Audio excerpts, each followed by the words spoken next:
One of the reasons why I wanted to be an artist is you see a blank canvas and it can be anything. That's one of the things that led me into computer science, because you can open up a blank file and it can be anything and it can do anything.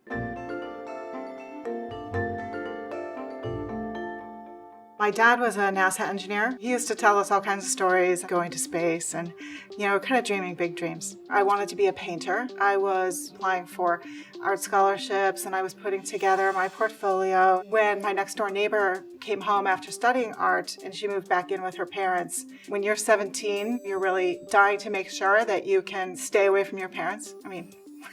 Stay independent of your parents. I realized then that I should really think about, my other passions.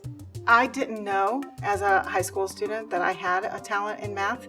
A lot of people out there don't realize, what their talents are. One of the things that led me into computer science is you can make things that really change people's lives. A lot of people encouraged me to go to graduate school. And so the second I got into Stanford, I felt like I won the lottery. The atmosphere at Stanford was really that, we are the ones we've been waiting for. Things were out there waiting to be created, waiting to be discovered, waiting to be monetized. We were going to be the ones to do it. One week, it got warm. I asked people, I had no idea who they were, hey, let's go to the beach. I could not find anyone to go. So I vowed that I would meet and make friends with the most irresponsible people at Stanford. And that's the week I met my husband and Sergey Brin.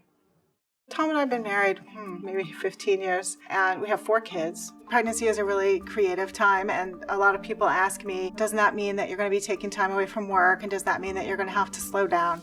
And what I always tell people is there's nothing like a hard deadline. It's one of those times where you really have to get your work done beforehand because you never know in the last few weeks when you're going to have the baby. So my first startup was a company called Zift. Me and a few friends from graduate school programmed it up on some angel money, and that's when the dot-com crash hit and funding was very frozen. I did have to think when re-entering the workforce, what are my strengths, what are my weaknesses, what do I like, what do I want to do? When I started at Android, it was sub 100 people, so it really felt like a startup.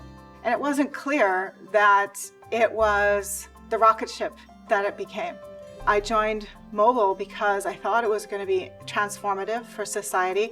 We're at the next mobile revolution, and I feel very fortunate to have started with Android when it was so small. We just shipped a new search infrastructure on the phone that will index all your personal data in a lot more mobile-friendly way. We could index the web in 8 minutes on all the Android phones in the world. Through my work in search, every time you type in a query, you're using my code. Every time you use your phone, you're using my code. And that means that I'm reaching billions of people a day, and it doesn't get better than that.